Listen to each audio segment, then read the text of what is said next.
두 번째 시간 계속해서 보겠습니다. 61페이지 쪽을 잠시 보세요. 아니 저기 60페이지 쪽을 볼게요. 60페이지에 보니까 거기 양가로 1번입니다. 양가로 1번에 보니까 뭐라고 되냐면 거기 건폐율과 용적률은 국토의 계획 유형에 관한 법률을 동그라미, 그 다음에 대통령령 동그라미, 그 다음에 조례 동그라미. 그래서 법률로서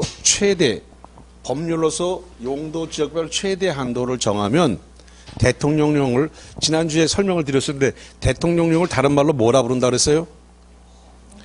시행령이래. 시행령.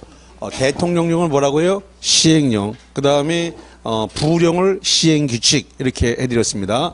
그러면 건폐율과 용적률은 3단 제한을 하니까 법률과 대통령령과 조례로 이어지는 3단 제한을 한다. 이렇게 거기 나와 있습니다. 3단 제한을 하게 된다. 그러면 거기 61페이지에 가니까 용도지역 건폐율과 용적률과 관련해 가지고 주거지역 여기죠. 주거지역은 최대치가 70이다. 법상 최대치가 70. 그 다음에 상업지역은 90. 거기 법상 최대치가 90이라고 되어 있습니다. 그 다음에 공업지역은 최대가 70. 녹지지역은 20. 그 다음에 관농자가 20. 여기 계획관리 하나만 40. 이렇게 하면 됩니다. 그래서 이 도시지역의 법상 전화번호를 만들겠습니다. 법상 7972. 자, 7972입니다. 우리 집 전화번호라 그래요. 자, 그래서 도시지역의 지금 최대치는 전화번호로 외웁니다. 어떻게 외운다고요? 7972. 근데 비도시역은 전체가 다 20이고 계획관리 하나만 40이니까 별 문제가 없다. 이렇게 보면 되겠습니다. 방금 전에 정리한 것은 법률상 최대치를 정리한 거예요. 61페이지 쪽에 있는 법령상 최대치를 정리했다. 자, 그 다음에 그건 건폐율의 최대치였고, 그 다음에 용적률인데 용적률의 최대치는 얼마로 되냐 그러면 법상 500입니다. 500. 그 다음에 여기 상업지역은 법상 얼마냐면 1500으로 되어 있습니다. 1500. 상업지역은 1500. 그 다음에 공업지역은 400입니다. 400.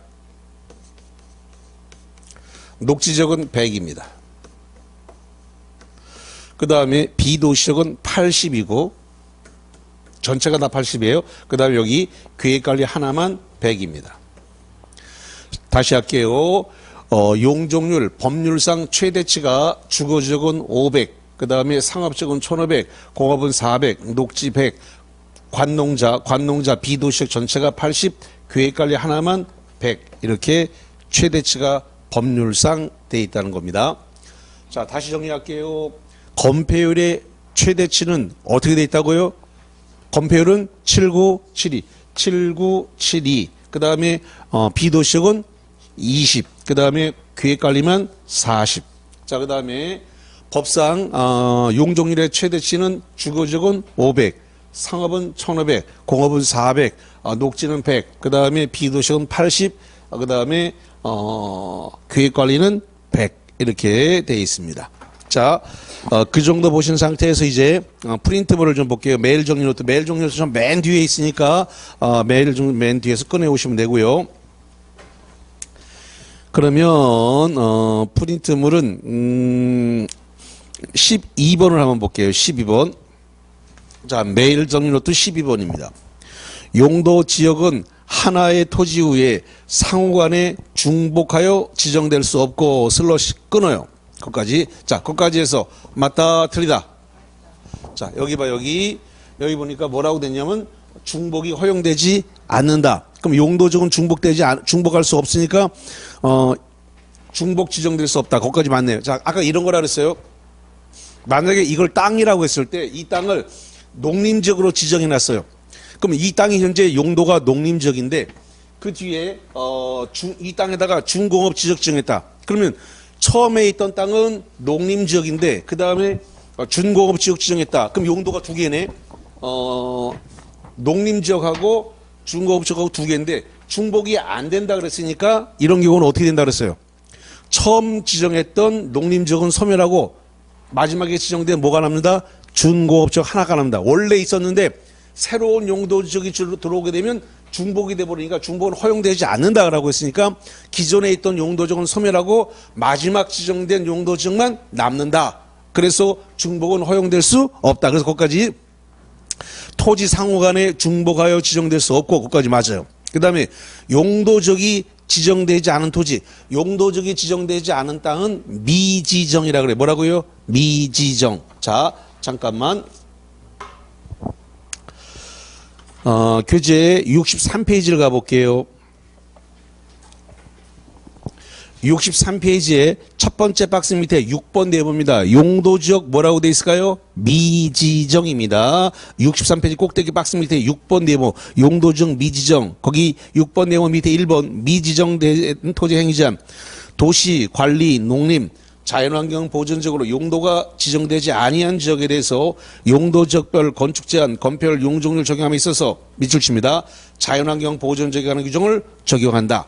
자, 그럼 다시 대한민국 땅 안에 이렇게 용도 지역으로 21개 중에 뭔가 하나를 지정해야 되는데 아무것도 21개 중에 아무것도 지정되지 않은 땅이 있을 수 있다 없다? 거기 있다 없다? 있다. 거기 써놨잖아요. 미지정이라고 돼 있잖아요. 거기 6번 네모의 제목이 뭐라고 써놨어요? 용도지역 뭐라고 써놨어요? 미지정. 그러니까 용도가 21개 중에 뭔가 하나로 지정해야 되는데 지정하지 않고 아무것도 지정해 놓지 않은 땅이 존재할 수가 있다. 그 땅을 뭐란다? 미지정. 그럼 미지정된 땅에 대해서는 토지 소유자가 자기 마음대로 하는 게 아니라 어디 걸 적용해야 된다.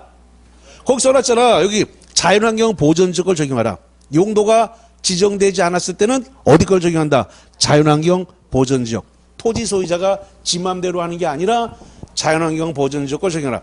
자연환경 보전권을 적용하라는 말은 무슨 뜻이다? 미지정일 때 자연환경 보전지역을 적용하는 건 맞는데 자연환경 보전지역을 적용하라는 말은 무슨 뜻이다?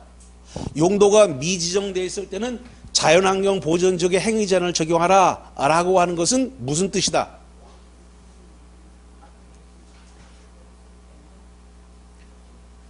생각을 해야 돼. 그냥 강의를 자꾸 들으면 그냥 까먹어. 생각을 해야 나의 뇌에 남는다고.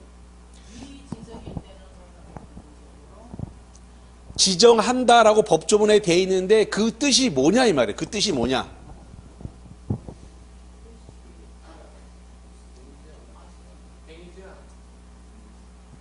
그러니까 행위 제한을 용도가 미지정이 되어 있을 때 행위 제한을 자연환경 보전지역권을 적용한다라고 돼 있는 그 뜻의 의미가 무엇이냐 이 말이에요.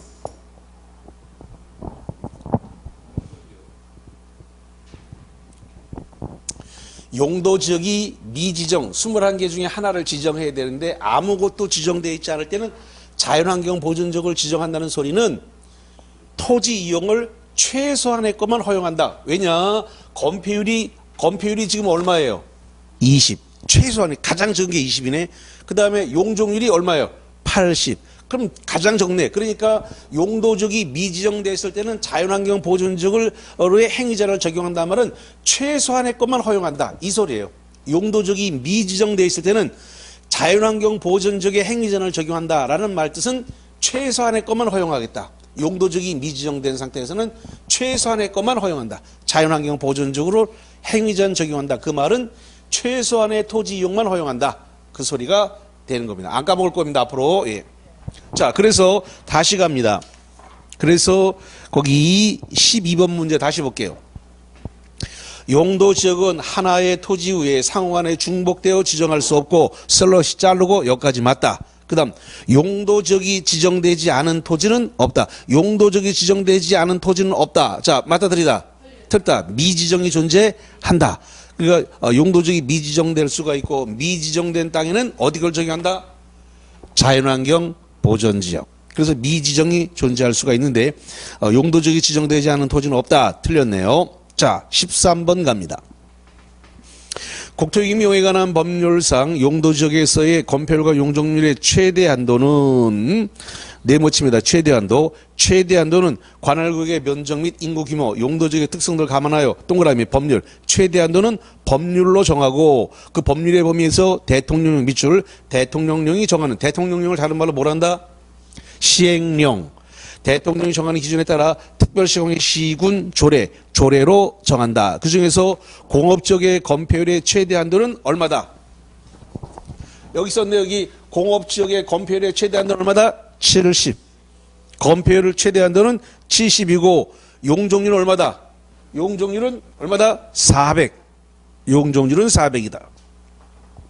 그 다음에 계획관리.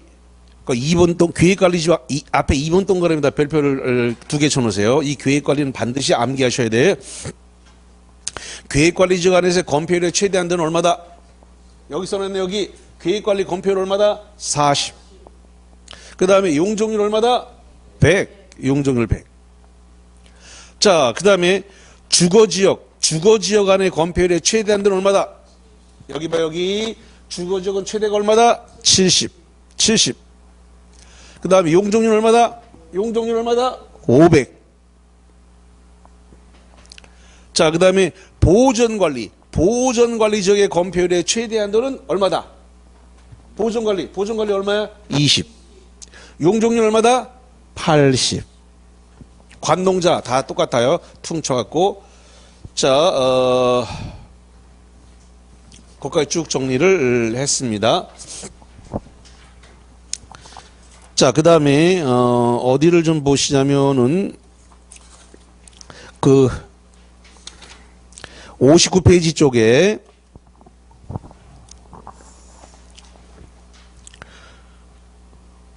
59페이지 쪽에 그 두 번째 박스, 59페이지 두 번째 박스가 그 용적률이라고 되어 있는데 그 두 번째 박스 볼게요. 연면적이란 하나의 건축물 각층 바닥면적 합계로 그러니까 연면적은 지상 지하를 다 포함하는 겁니다. 다시 연면적이라는 말이 무슨 뜻이라고요? 지상 그 각층 바닥면적의 합계라고 그랬으니까 지상 지하를 다 포함하는 거예요. 하되 용적률 산정에 있어서 다음에 해당하는 면적은 제외된다. 그래서 1번 지하층 면적 밑줄 칩니다.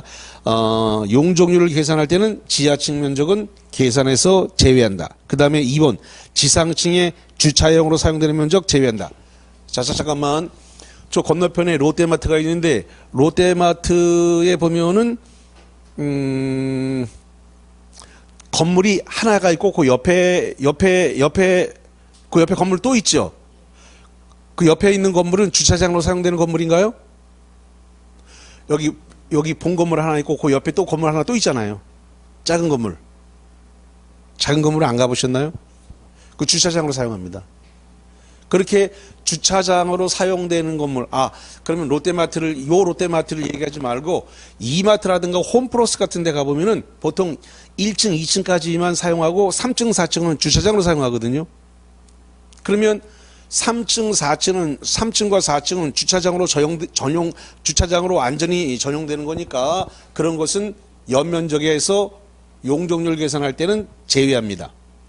용적률 계산할 때 지상층의 주차장으로 사용되는 면적은 면적에서 뭐 한다고요? 제외. 자, 일단 그래서 용적률 계산할 때 지하층 면적은 포함하지 않는다. 그 다음에 지상층에서 주차에 전용되는 거 사용하지 않는다. 그 다음에 세 번째 초고층 건축물과 준초고층 건축물의 그 밑줄 피난 안전구역 면적도 제외된다. 네 번째 건축물 경사지붕 아래 설치하는 대피공간 면적도 제외된다. 이렇게 보면 되겠습니다. 야, 이게 무슨 소리야 이거? 내가 저 목욕탕에 갔는데 이렇게 때밀이 세신하시는 분이 갑자기 이렇게 하더라고. 그러니까 때를 밀던 사람이 알아서 스르륵 뒤집더라고. 지금 내가 박수를 딱딱 쳤으니까 프린트물 뒤집으세요 이 소리야. 프린트물 뒤집으시라고. 자, 14번 갑니다. 14번. 용적률이란 대지 면적에 대한 건축 연면적의 비율로, 자, 여기 봅니다. 여기 보니까 뭐라고 되어 있냐 그러면 용적률은 대지 면적에 대한 건축 뭐라고 되어 있어요? 연면적. 연자가 하나 들어갑니다. 연면적 비율로서 용적률 계산해서 연면적에는 지하층 면적은 제외되지만 지상층에 있는 부분 면적은 전부 포함된다. OX다. 지상층에 있는 것 중에서 뭐는 제외한다 그랬어요? 주차에 전용되는 면적은 제외된다 그랬잖아요. 조금 전에 아까 이마트, 홈플러스 이런 데 가면은 1층, 2층까지만 사용하고 3, 4층은 주차장으로 사용한다. 그러면 1층, 2층밖에 사용 안 하면 어딜 또 사용하게 될까요? 이마트, 롯데마트는 지하층을 사용하지. 지하층에다가 음식 코너라든가 뭐 이런 거 지하층에다 넣어놓잖아요. 롯데, 이마트, 홈플러스 가면 뭐 음식 팔고 뭐 하는 거 푸드점 이런 것들은 이제 밑에다 넣어놓는다고요. 지하 1층, 2층에다가. 대신에 3, 4층을 주차장으로 사용하죠. 이마트, 홈플러스 이런데. 그래서 지상층 중에 있는 부분은 면적에 전부 포함되는 게 아니라 주차용으로 전용되는 것은 뭐한다? 제외. 그러니까 전부 포함된다는 말이 결론은 뭐다? X다. 이런 이야기가 되겠습니다. 자, 그래서 거기까지 이 관련 내용을 봤네요. 자, 이제 어디를 볼 거냐면은, 용도 지구를 볼 건데, 교재 63페이지를 볼게요. 63페이지에 그 중간에 제2절 용도 지구라는 말이 나왔습니다. 자, 그러면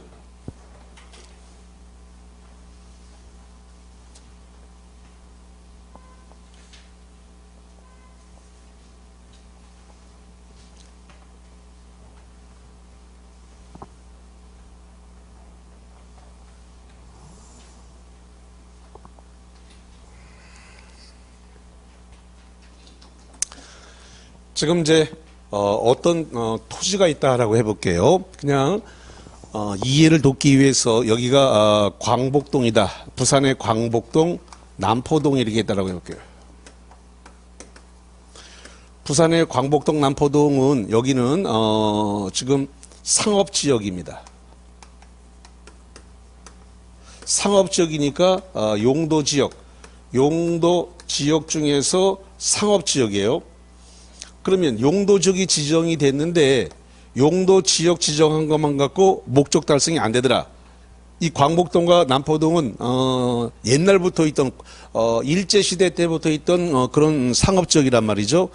그러다 보니까 이걸 보완하기 위해서 이 용도지역에다 추가적으로 용도지구를 지정할 수 있어요. 그럼 예를 든다 그러면은 여기다가 방화지구 같은 거 지정할 수 있습니다. 방화지구. 그 다음에 여기다가 고도지구 이렇게 지정할 수 있습니다. 고도지구. 그래서 지구를 가지고 그럼 이게 지금 이 지구가 뭐냐면 용도지구란 말이죠. 그럼 용도지구를 가지고 용도지구를 가지고 용도지역의 행위 제한, 이 행위 제한을 강화를 할 수도 있고 완화를 할 수도 있습니다.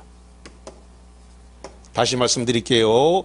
용도 지구를 가지고 용도 지역의 행위 제한을 강화 또는 완화하거나 용도 지역의 기능을 갖다가 증진시키는 역할을 담당한다. 용도 지구를 가지고. 그런데 용도 지구가 용도 지역에 들어갔으니까 중복이 되어지는 겁니다. 다시. 지금 이 땅은 상업지역으로 지정돼 있어요. 중심 상업이죠. 상업지역으로 지정됐는데 지구가 들어왔단 말이죠. 그러면 지역하고 지구가 같은 장소 안에 들었고 방화지구 지정했는데 고도지구가 들어왔으니까 지구와 지구도 중복했어요. 다시. 지역과 지구를 중복시킬 수 있고 지구와 지구도 중복시킬 수 있다. 그래서 용도지구는 중복이 허용됩니다. 아까 용도지역은 중복이 안 된다 그랬죠? 중복이 허용되지 않는다 그랬습니다. 중복이 안 되는데 지역하고 지구는 중복이 가능하다. 그리고 지구와 지구끼리도 중복할 수 있다. 이런 이야기가 되겠는데 용도 지구를 가지고 용도적의 행위 제한을 강화, 완화함으로써 용도적의 기능 이런 걸 갖다가 증진시키는 데 목적을 두고 있다. 자, 일단 거기 63페이지 거기 의를 볼게요. 하단부에. 용도지구란 토지의 이용, 건폐율, 용적률 높이 등에 대한 용도적의 제한, 이 제한을 행위 제한이라 그래요. 용도적의 제한을, 그럼 용도지구를 가지고 용도적의 행위 제한을 강화 또는 완화하여 적용함으로써 용도적의 기능을 증진시킨다. 용도적의 기능을 증진시키고 미관 경관 안전을 도모하기 위해서 밑줄 도시군 관리계로 결정했다. 여기 보세요. 여기 보니까 뭐라고 되냐면 용도지구가 9개가 있는데 용도지구도 뭘로 결정한다? 도시군 관리기구로 결정을 한다. 용도지역, 조금 전에 용도지역 21개도 도시군 관리기구로 결정했지만 용도지구 9개도 도시군 관리기구로 결정을 한다라는 겁니다. 그래서 지구를 가지고 용도지역의 행위 제한을 강화 또는 완화하거나, 여기서 행위 제한을 주로 강화 완화는 건축 제한을 주로 목적으로 합니다. 자, 다시. 용도지구를 가지고 용도지역 안에 뭐를 주로 강화 완화한다고요? 건축 제한을 강화 완화하는 데 주 목적을 둬요. 뭘 가지고 건축 제한을 강화 완화한다고요? 용도지구를 가지고 용도지역의 건축 제한을 강화하거나 완화는 용도지구를 가지고 한다라는 겁니다. 용도지역의 행위 제한을 강화 완화한다는데 그 행위 제한을 강화 완화하는 것은 주로 건축 제한을 가리키는 거다. 근데 9개가 있다 그랬어요. 한 장을 넘겨보세요. 64페이지. 그러면 64페이지에 보니까 박스가 65페이지까지 해갖고 모두 몇 개가 나오냐면 9개가 나오게 되는데, 이거를 다 머릿속에 넣고 있어야 시험장 가서 써먹을 수가 있단 말이죠. 근데 머릿속에 쉽게 안 들어가니까 이거를 스토리텔링, 이야기하듯이 머릿속에 집어넣어가지고 가서 써먹게 하겠습니다. 그래서 이거를 일단 암기 코드를 먼저 쓸게요. 취계, 보복, 경고, 방방특, 이렇게 암기를 하겠습니다. 자, 요거는 지금 현재 요거는 뭐냐면 취락지구입니다. 취락지구. 거기 교재와 관련해 가지고 취락지구가 64페이지 맨 밑에 있네요. 취락지구. 그다음에 요거는 개발진흥지구입니다. 개발진흥지구가 65페이지 쪽에 있습니다. 개발진흥지구. 이거는 보호지구입니다. 보호지구. 자, 보호지구는 64페이지 세 번째 박스에 있네요. 그 다음에 이건 복합용도지구입니다. 복합용도지구. 복합용도지구는 65페이지 맨 밑에 있습니다. 복합용도지구가. 그 다음에 이건 경관지구입니다. 경관지구는 64페이지 맨 꼭대기에 있습니다. 경관지구. 이거는 그 다음에 고도지구입니다. 고도지구 64페이지 두 번째 박스에 있네요. 고도지구. 그 다음에 이거 방이 두 번 나오는데 앞에 나오는 것은 방화, 뒤에 나오는 건 방제입니다. 그 다음에 이건 마지막에는 특정용도 제한지구가 되겠습니다. 이렇게 9개입니다. 시험장 가서 뭐가 생각이 나야 써먹기 때문에 이게 뭔가 이야기로 스토리로 이렇게 연결을 시켜놔야 시험장 가면 잘 안 까먹거든요. 그래서 이렇게 합니다. 자, 이렇게 엮어놨는데, 취해서 개가 되면 보복을 당한다라고 경고를 했는데 나는 그럴 일 없어. 그러면 혼자서 방방 뛰다가 툭 하고 쓰러졌다. 억지로 이렇게 스토리로 엮었습니다. 이게 한번 쭉 들으면 안 까먹어요. 취계, 보복, 경고, 방방특. 그래서 이 요즘 같은 때가 위험한데, 이 술 먹고 이게 좀 약간 해롱해롱 하는데, 그러면 이 서울이나 경기도 쪽에서는 이 머리를 빡 때리고 이 핸드폰이나 지갑을 뺏어가요. 그걸 갖다가 폭치기, 아리랑치기 그렇게 얘기하거든요. 근데 요즘 같은 경우에 머리 맞고 쓰러져 있으면, 술 취해갖고 머리 박고 쓰러져 있으면 죽어요. 요즘 같은 경우에. 날도 추운데. 그 폭치기, 아리랑치기 위험하니까 술 먹고 너무 해롱해롱 하지 마라 이러는데, 자기는 그럴 일 없다고 방방 뜨다가 툭 하고 쓰러졌다. 그런 거거든요. 그래서 취계, 보복, 경고, 방방특 9개 일단 머릿속에 딱 넣고 가셔야 되고요. 그럼 이렇게 9개가 있는데, 이 9개 중에서 세 분 대통령령인데, 이 대통령령에 따라서 세 분이 가능합니다. 대통령령을 다른 말로 뭐라 그랬어요? 시행령. 대통령령, 시행령으로 이렇게 세분할 수 있는데 이게 5대 4입니다. 5대 4가 9개인데 5대 4인데 세분할 수 있는 거 5개고 세분이 안 되는 게 4개예요. 세분되는 거 5개, 세분이 안 되는 거 4개. 자, 그러면 취락지구는 2개로 세분됩니다. 그래서 이거는 집단 취락지구와 요게 지금 3가지로 세분되는 거네요. 이렇게 집단 취락지구가 있고 자연 취락지구가 있고 그다음에 거기 보호 취락지구가 있습니다. 보호 취락지구다. 자, 취락지구, 집단 취락지구, 자연 취락지구, 보호 취락지구. 그다음에 개발지능지구는 5개로 세분됩니다. 개발지능지구 5개. 그래서 이거를 갖다가 주산관 복특 이렇게 할 겁니다. 주산관 복특. 자, 오른쪽 페이지를 볼까요?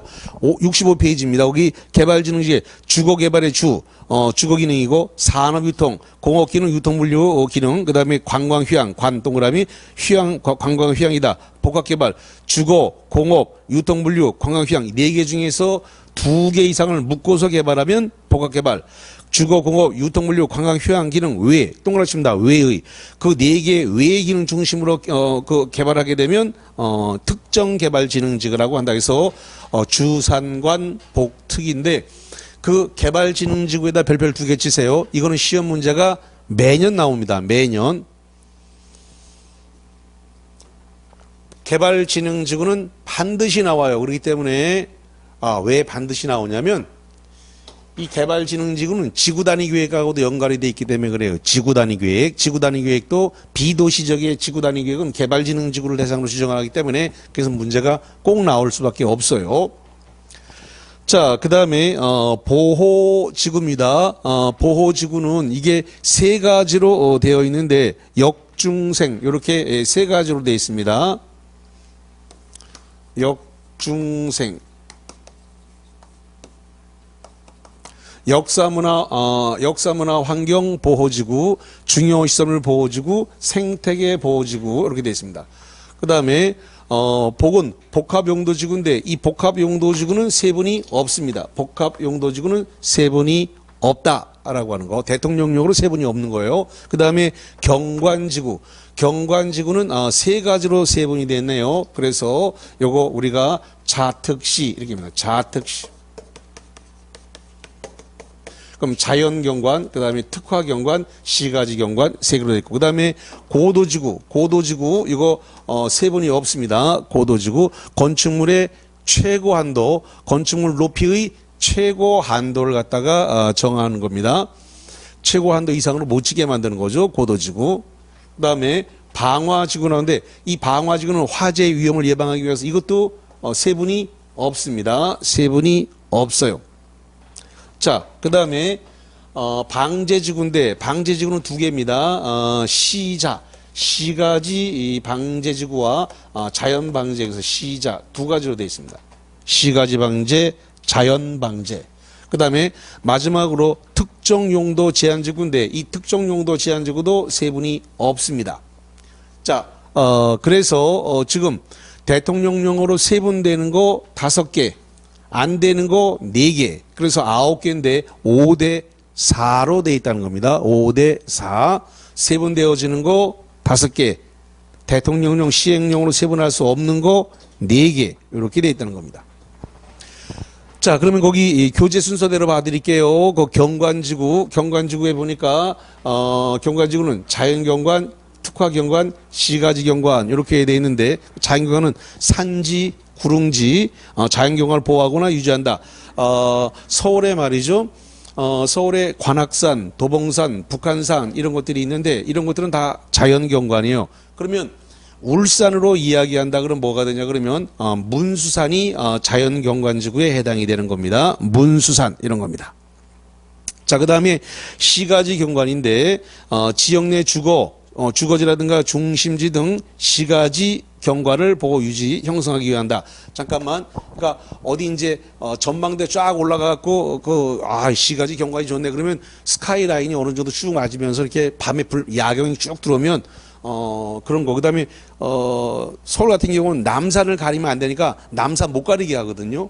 그래서 그런 것들, 그런 게 전부 다 시가지 경관과 관련이 있다, 이렇게 보면 되겠습니다. 좀 전에 남산 얘기하는 게 기억나는데, 그 남산이, 경주에도 남산이 있잖아요. 그 서울에만 남산이 있는 게 아니라 경주도 남산이 있단 말이에요. 그래서 그 역사책에 보던 남산을, 경주 남산 한번 올라가 보자. 그래서 그 경주 남산을 한번 쭉 올라갔었는데, 그러면서 김유신 그 동생들 설화가 막 이렇게 야화가 생각나더라고, 이렇게. 자, 시가지 경관. 그 다음에 특화 경관이다. 거기다 별표를 2개 치세요. 이게 시험 문제 아주 단골로 정답 문제로 잘 나와요. 특화 경관입니다. 지역 내 주요 수계 수변 또는에다가 그 슬러시 자르세요. 그럼 지역 내 주요 수계 수변 그랬으니까 서울로 말한다면 한강, 지금 울산으로 말한다 그러면 태화강, 그 다음에 포항으로 말한다 하면 형산강, 뭐 이런 것들입니다. 거기 이제 지역 내 주요 수계 수변, 그 다음에 문화재 보존 가치가 큰 건축물의 건축물의 주변 경관, 거기를 비춰보세요. 건축물의 주변 경관이다. 그래서 문화재 보존 가치 큰 건축물의 주변 경관, 특별한 경관을 보호 유지하거나 형성하는 경향이다. 그래서 여기서 문화적 보존 가치가 큰 건축물은 저 경북 영주에 가면 부석사 무량수전이 있습니다. 그게 이제 역사적 문화적으로 보존 가치가 큰 건축물이 되고, 그 주변에 경관 등을, 특별한 경관을 보호 유지하기 위해서 특화 경관지구다. 그래서 부석사 무량수전을 꼭 기억해 놓으시기 바랍니다. 자, 그 다음에 고도지구. 고도지구는 세분이 없다 그랬는데, 거기 쾌적한 환경조성과 토지의 고도 이용과 증진해서 밑줄 쳐보세요. 건축물 높이의 최고 한도를 규제한다. 이게 목적입니다. 건축물 높이의 최고 한도, 높이의 최고 한도를 규제하는 게 고도지구다. 스카이라인을 어느 정도 일정하게 맞추려고 그러는데, 아까 제가 저 광복동 이야기를 했는데, 광복동에 가면 스카이라인이 거기 롯데백화점 쪽으로 해가지고 스카이라인이 일정하게 쭈루룩 다 맞춰져 있습니다. 이렇게 쭈루룩 다. 거기 한번 광복동에 가보세요. 스카이라인이 일정하게 다 최고 고도 지정돼가지고 다 스카이라인이 일정하게 딱 다 맞춰져 있어요. 저게 고도지구고요. 다만 대통령령에 의한 세부는 없다는 겁니다. 자, 그 다음에 보호지구인데, 보호지구에 여기 보니까 보호지구는 역중생인데, 그 중에서 역사문화 환경보호지구에다가 거기다 별표를 2개 치세요. 역사문화 환경보호지구다. 그래서 국가유산, 전통사찰 등 역사문화적으로 보존가치가 큰 시설 및 지역의 보호보존을 위한 거다. 자, 이것은 경주를 생각하시면 돼요. 경주는 어느 하나가 문화재가 아니라 경주라는 지역이 통째로 문화재인 거예요. 경주라는 지역 자체가 문화재인 것은 거기 나와 있는 역사문화 환경보호지구입니다. 그래서 거기 국가유산, 전통사정, 역사문화 보존가치가 큰 시설과 지역을 보호한다. 그래서 저기 그 백제 그 고분군 백제 문화권에 있는 그 부여라든가 공주 그 일대, 그다음에 그 경주 같은 경우 이런 것들이 역사문화 환경보호지구인데, 시험 문제는 특화 경관지구하고 반대로 낸단 말이에요. 제목을 바꿔놓는단 말이에요. 특화 경관지구하고 역사문화 환경지구하고 제목을 바꿔놓는다고요. 그러니까 역사문화, 국가유산, 전통사찰 등 역사문화적으로 보존가치 큰 시설 및 지역보호와 보존을 위해서 특화 경관지구로 지정할 수 있다. 이렇게 시험 문제를 낸다고요. 홀랑 속아버린다고. 그러니까 이게 특화 경관지구에 문화적 보존가치 큰 건축물의 주변 경관 이렇게 되어 있는 것은 부속사 무량수전으로서 특화 경관지구고, 그러니까 특화 경관지구 부석사 무량수전, 그 다음에 전통 사찰, 그게 어느 지역이 문화재다 이렇게 나오는 것은 경주를 떠올려야 돼요. 경주. 그거는 그래서 경주가 떠오르는 것은 역사문화 환경보호지구입니다. 제가 이렇게 목소리를 계속 내는 것은 시험 문제가 너무 많이 나왔는데 이 두 개를 구분하지 못해서 자꾸 들린다고요. 특화 경관지구하고 역사문화 환경보호지구하고 이 두 개는 제목만 바꿔놓습니다. 제목만. 그러니까 제목이 서로 맞바꿔놓기 때문에 아주 확실하게 외워야 돼요. 이 두 개를 비교해가지고. 자, 그 다음에 중요시설물 보호지구입니다. 거기 중요시설 보호지구의 중요시설물 보호와 기능 유지, 증진을 위해서 필요한 지구, 중요시설은 여기서 말하는 항만, 공항, 공용시설, 또는 교정시설, 군사시설 이런 것들을 중요시설물 보호지구로 정한다. 그 다음에 생태계 보호지구라고 되어 있는데 야생동식물의 서식처 등 생태적으로 보호 가치가 큰 지역의 보호 보존을 위해서 필요한 게 생태계 보호지구다.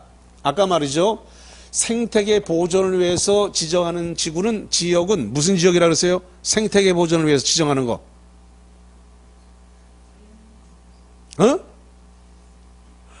아까 중요한 키워드 얘기했잖아요. 수질오염 방지라든가 생태계 보존을 위해서 지정하는 거, 그건 딱 반드시 해야 되는데 어디로 했어요?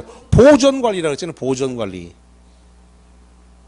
수질오염 방지, 생태계 보존 딱 이렇게 나오면 용도 지역은 어디라고요? 보존관리. 딱 하나밖에 없어. 그러니까 시험 문제가 나면 답이 딱 떨어진단 말이에요. 그래서 용도 지역과 관련해서 생태계 보존 이렇게 나오는 건 어디라고요? 보존관리고, 그 다음에 거기 생태계 보호지구가 있다는 겁니다. 용도 지구 중에 생태계 보호지구, 야생동식물의 서식처. 자, 그 다음에 취락지구인데 여기입니다. 취락지구는 집단 취락지구인데 집단 취락지구는 들어갈 데가 딱 한 군데밖에 없어요. 개발제한구역 통째로 외우셔야 됩니다. 다시 한번, 취락지구 중에 집단 취락지구는 어디밖에 못 들어간다고요? 그 끝머리 맨 밑에 마지막 어디라고요? 개발제한구역 통째로 외우셔야 됩니다. 64페이지 맨 마지막에 집단 취락지구라고 되어 있잖아요. 집단 취락지구는 어디밖에 못 들어간다고요? 개발제한구역입니다. 잠깐만. 제가 98년도에 울산 강의를 하러 왔는데, 울산 강의를 하러 어디에 왔었냐 그러면 저 신정시장 있는 데 왔어요. 신정시장에, 거기 신정시장 건너편 쪽에 육수당 고시학원이 있었어요. 육수당 고시학원이 거기 98년에 있었는데, 그때 제가 왔을 때는 성안동이 개발제한구역으로 묶여 있었어요. 성안동이. 그리고 개발제한구역으로 묶여 있고 집단 취락식으로 지정되어 있었단 말이에요. 개발제한구역이면서 집단 취락식으로 지정되어 있어요. 거기가 2005년인가에 되니까 거기가 뭐가 지정됐냐면 거기가 그 혁신도시로 지정된 거야. 노무현 정부 때. 뭐가 지정됐다고요? 혁신도시. 그럴 줄 알았으면 그때 좀 땅 좀 사놓는 건데. 그렇게 들어올 줄 꿈이나 꿨겠어? 그게 들어올 줄 꿈도 못 꿨던 거지. 그때는 집이 서울이었기 때문에 부산 강의하고 울산 강의하고 그리고 이제 저기 심야버스 타고 이렇게 서울 올라갔었는데,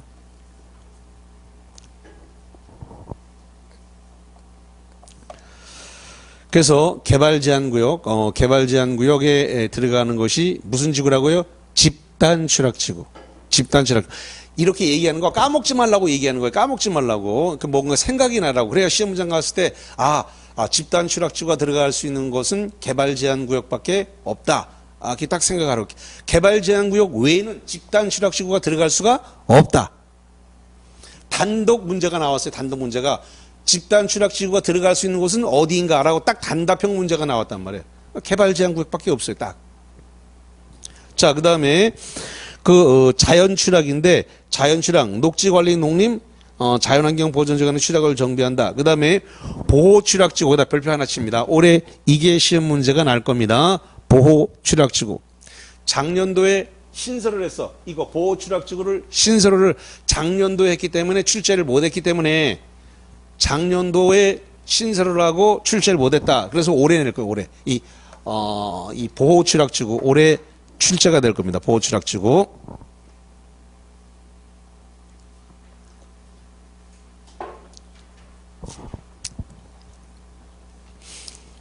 지난주 1월 2일 날 강의한 거 있으니까 안 보신 분은 꼭 동영상 보셔야 돼요. 제가 올해 출제될 거 얘기를 했어요. 제가 지난주 거. 물론 3, 4월에는 내가 또 얘기하겠지만 그래도 한번 보셔야 됩니다. 올해 출제될 걸 얘기를 해놓은 게 있기 때문에. 자, 그래서 보호취락지구 거기 보시면 되게 보호취락지구 보니까 녹지관리, 농림, 자연환경은 똑같네. 자연취락하고. 근데 차이가 나는 게 취락을 농촌 주거환경 보호와 주거기능 강화를 목적으로 정비하기 위한 거다. 그래서 자연취락은 취락을 정비한다고 돼 있고, 다시 한번 자연취락은 취락을 뭐 한다고요? 정비. 근데 보호취락은 취락의 주거 보호와 주거기능 강화를 목적으로라는 게 들어 있습니다. 그래서 조금 다르다. 보호취락지구는. 자, 그다음에 오른쪽으로서 개발진흥지구입니다. 개발진흥지구는 주거기능 위주로 개발하는 건 주거개발이니까 볼 필요가 없어요. 제목에 다 들었으니까. 산업유통개발진흥지구, 요 개발진흥지구에 별표 2개 해놓으라는 거 기억하시죠? 예. 이 개발진흥지구는 5개. 어떻게 외운다고요? 주산관, 복특. 제목만 따라가면 돼요. 주산관, 여기 써놨습니다. 주산관, 복특. 요 반드시 5개 숙지하셔야 됩니다. 주산관, 복특. 어떤 식으로든 꼭 문제가 나와요. 이 개발진흥지구는. 그 중에서 산업유통개발진흥지구, 공업기능, 유통분류기능 중심으로 개발 정비할 필요가 있다.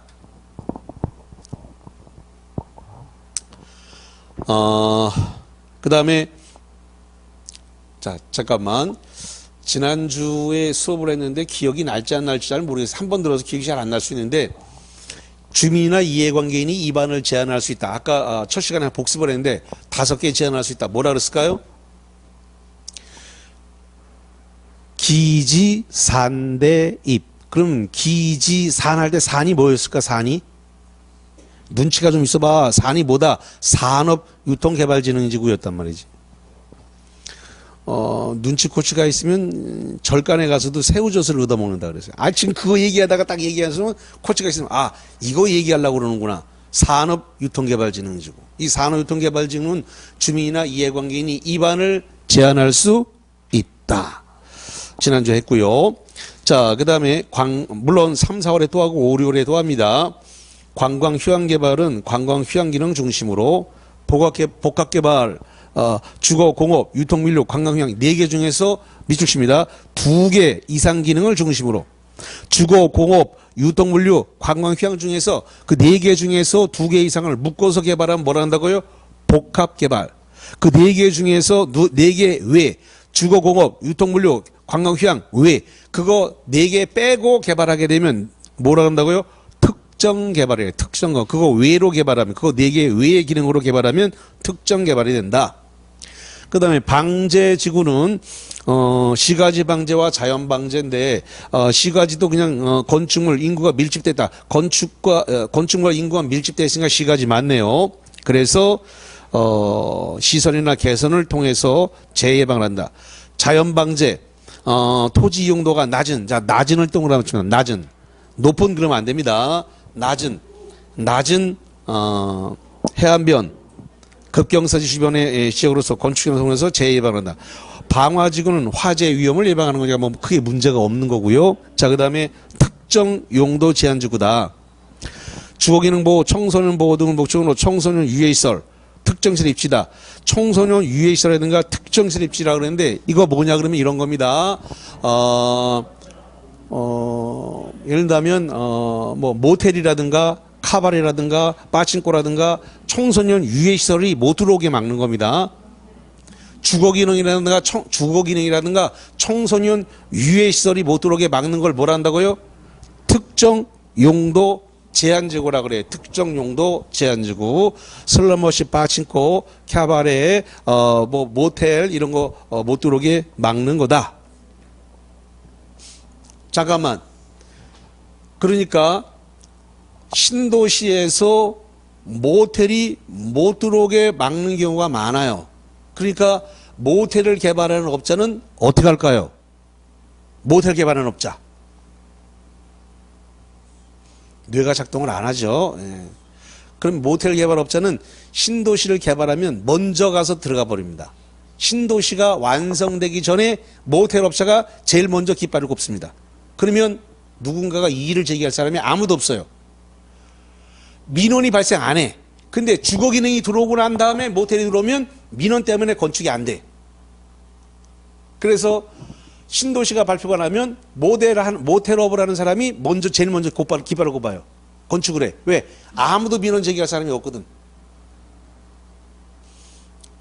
이제 부동산업을 하다 보면 이제 신도시를 많이 구경하게 되는데 허벌판에 아무도 없는 허벌판에 저것들 왜 모텔을 짓지? 그런데 다 이유가 있는 거예요. 그거 만약에 주거 기능이 딱 들어선 다음에는 모텔 못 들어온다. 우리 애 키우는데 뭐 하는 짓들이 아마 이렇게 되는 거야. 그러니까 못 들어온단 말이야. 그러니까 주거 기능이나 상업 기능이 어느 정도 완성된 상태에서는 모텔을 지었기가 힘들어요. 그러니까 허벌판일 때 와서 딱 선점을 해. 그래야 아무도 민원 제기할 사람이, 누가 민원을 제기할 거야? 거기 사는 사람이 아무도 없는데. 모텔업체가 첫 번째로 와서 모텔에서 딱 깃발을 꽂고 건물을 딱 올리는 겁니다. 그러면 일반인들 눈에는 그러지. 아니 아무도 없는 허벌판에다 왜 저걸 짓지? 그러는데 다 이유가 있는 거예요. 그게. 그 사람은 이미 개발을 많이 해본 사람이야. 자, 그 다음에 복합용도지구. 여기다 별표 하나 치세요. 복합용도지구. 이것도 시험 문제가 아주 많이 나오는데 이따가 용도구에 가면 복합용도구역이라는 게 나올 겁니다. 뭐가 나온다고요? 다 같이 뭐라고요? 복합용도구역. 지금 나와 있는 건 뭐야? 복합용도지구. 헷갈린다, 헷갈려. 매우 헷갈린다. 지금 보고 있는 건 뭐라고요? 복합용도지구. 쉬었다가 오면 뭐가 나온다? 복합용도구역. 그러니까 지구도 있고 구역도 있어. 헷갈린단 말이지. 복합용도지구, 복합용도구역. 헷갈린다고 이게.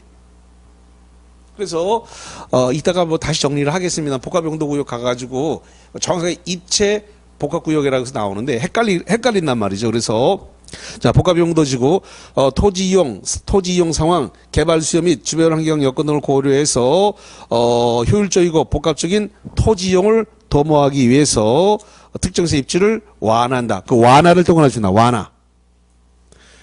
치사하게 시험 문제는 그걸 강화라고 냅니다. 강화. 그런데 말입니다. 그 밑에다가 복합용도지구 밑에다가 뭐라고 쓰냐면 이렇게 써놓습니다.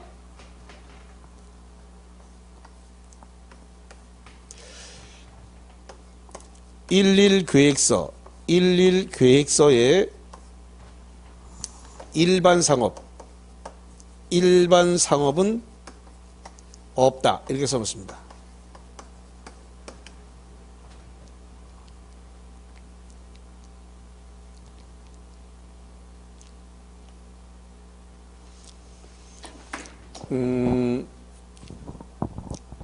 용도 지역이 몇 개 있다라고 아까 첫 시간에 수업을 했을까요?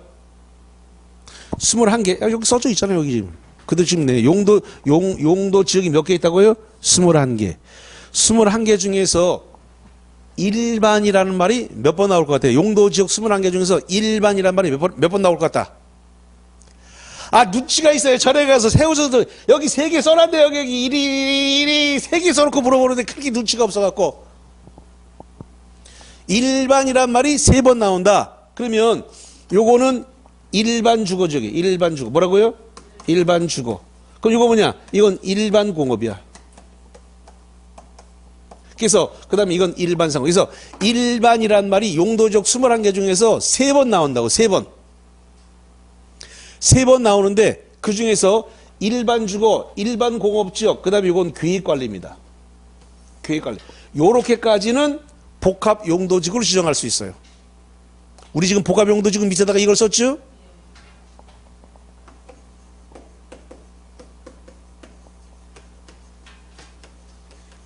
복합용도지구가 들어갈 수 있는 건 딱 세 군데밖에 못 들어가요. 어디밖에 못 들어간다고요? 일반주거, 일반공업, 계획관리. 요거는 계획관리야. 근데 일반자가 하나 더 있다. 어디가 있다? 일반상업. 근데 일반상업에는 복합용도지구가 들어갈 수 없다. 이게 일반상업지역에다가 복합용도를 지정할 수 있다라고 35회 시험 문제 냈어요. 이거 정리 안 해놓으면 시험 문제 가서 되게 잘 속아요. 그래서 11 계획서에 일반 상업은 없다. 이렇게 딱 정리를 해놓고 있어야 머릿속에 넣고 있어야 이걸 안 까먹습니다. 자, 그러면 어디를 좀 보시자면은 66페이지를 봐요. 66페이지 박스 위에 봅니다. 박스 위에 제목이 복합용도지구인데 시도지사, 대도시시장은 일반주거, 일반공업, 계획관리지역에 복합용도를 지정할 수 있으며 그래서 이걸 갖다가 11 계획서라고 외우는 겁니다. 근데 일반이란 말이 하나 더 있단 말이에요. 어디 있다? 일반 상업이 하나 더 있단 말이에요. 근데 일반 상업 지역은 못 들어온다고. 복합용도지구가. 그래서 복합용도지구가 들어올 수 있는 건 세 개밖에 없다. 어디에 세 개밖에 없다? 11 계획서. 그러면 일반이란 말은 세 번 나오는데 용도지구 21개 중에서 일반이 세 번 나오는데 일반주거, 일반공업까지만 들어올 수 있고 일반 상업은 못 들어온다. 그 다음에 나머지는 계획관리다. 이렇게 정리를 하겠습니다. 그게 시험장에서 시험 문제 너무 많이 나오기 때문에 그래서 그걸 좀 상당히 주의해서 보셔야 될 그런 부분이 되겠습니다. 자, 일단은 말이죠. 프린트물을 좀 보겠습니다.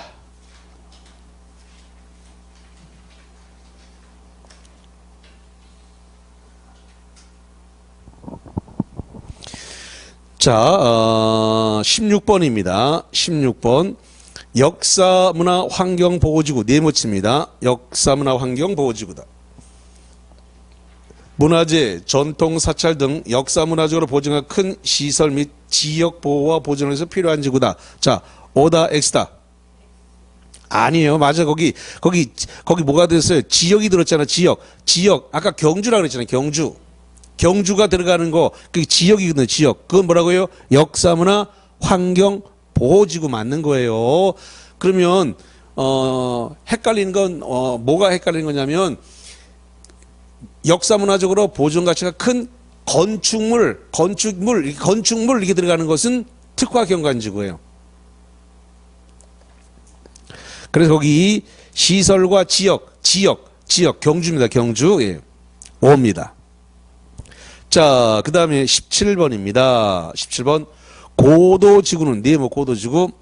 도시군 관리를 정하는 높이를 뭐 하는 건축물은 건축할 수 없을까요? 뭐 하는 거? 미달일까? 초과일까? 초과입니다. 초과. 거기 초과. 도시군 관리 정하는 높이를 갖다가 초과하는 건축물을 건축할 수 없으며 초과입니다. 초과. 그 다음에 취락지구는 네모 취락지구. 녹지관리 농림 자연환경보존지역 개발제한구역 도시자연보호구역 안의 취락을 정비하기 위한 지구다. 오다 X다? 5입니다. 이거 상당히 조심하셔야 돼요. 이건 법조문의 시행령이 아니라 법조문에 있는 겁니다. 법에 있습니다. 법에. 예. 자, 그 다음에 18번에다가 별표를 2개 칩니다. 18번. 지역 내 주요 수계 수변 문화적 보존가치 큰 건축물. 왔구나. 뭐가 왔어? 건축물. 그래서 역사문화적으로 보존가치 큰 건축물 주변의 경관을 특별히 보호, 유지하거나 형성하기 위해서 뭘 지구를 정할 수 있다? 특화 경관지구. 그래서 16번에 있는 역사문화환경보호지구하고 18번에 들어있는 특화 경관지구를 잘 비교하셔야 돼. 시험 문제는 이 두 개를 거의 제목을 바꿔서 낸다라는 겁니다. 자, 그 다음에 15번입니다. 15번. 용도지구는 용도지역의 보완 역할을 하는 것으로서 용도지역의 보완 역할을 하는 것으로서 하나의 토지 후에 용도지구는 중복하여 지정될 수 없고 슬러시 자랍니다. 자, 용도지구 중복돼요, 안 돼요? 중복된다고 했잖아. 여기 써놨네. 용도지구는 중복이 허용된다. 중복이 허용돼. 중복이 안 되는 것은 뭐야? 용도지역. 여기 써놨네. 용도지구는 중복이 안 되지만 용도지구는 중복이 허용된다. 중첩이 돼요. 그래서 거기 중복하여 지정할 수 없고 틀렸네. 중복 지정되고 용도지구가 미지정된 토지가 있을 수 있다. 그래요. 용도지구는 미지정이 될 수가 있어요. 다만 중복은 허용되는데 허용되지 않는 지정될 수 없고 그 때문에 결론은 뭐다? X가 되겠습니다. 자, 그 다음에 뭘 볼 거냐면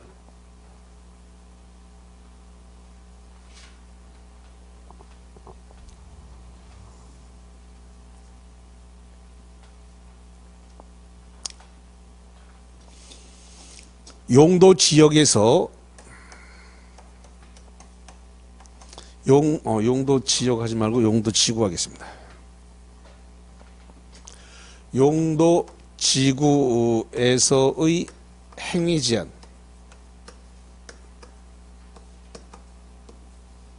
행위 제한은 원칙이 뭐냐면 도시군 계획 조례로 합니다. 자, 지난주에 설명했습니다마는 조례 누가 만드는 거라 그래서 지난주에? 지방의회가 만드는 거. 누가 한다고요? 지방의회.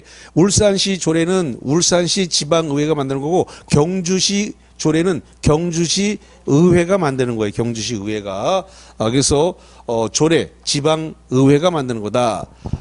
용도지구의 행위자는 원칙적으로 조례에 따르도록 되어 있는데 그러면 아까 얘기했습니다. 용도지구에서 행위 제한은 주로 어떤 걸 얘기하는 거라 그랬어요? 건축 제한을 말한다고 아까 얘기했는데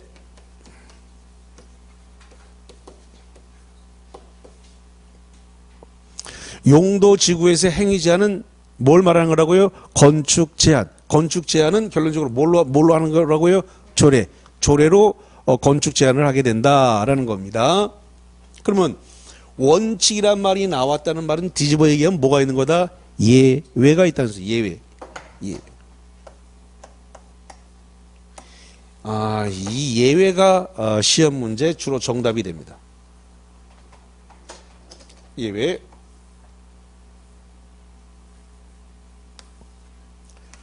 첫 번째, 고도지구. 고도지구는 도시군 관리 계획입니다.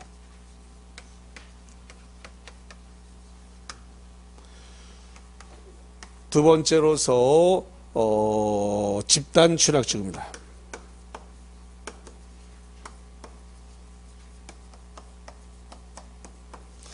집단 취락지구는 개발 제한 구역의 지정 및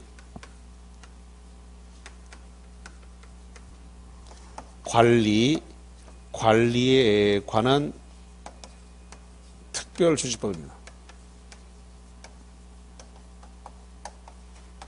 너무 길다 보니까 법제처에서 이거를 갖다가 이렇게 부르라고 됐습니다. 개특법이라고 부른다 이렇게 돼 있습니다. 그 다음에 세 번째로서 자연취락지구.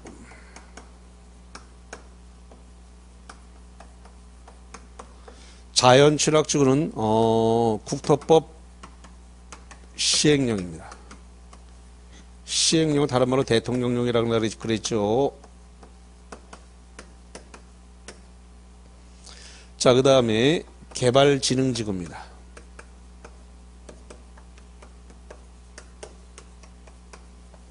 개발진흥지구는 지구 단위계획, 또는 개발 계획에 따른다. 자, 그래서 이 예외가 시험 문제 나오는 거니까 이거를 꼭 숙지를 하셔야 됩니다.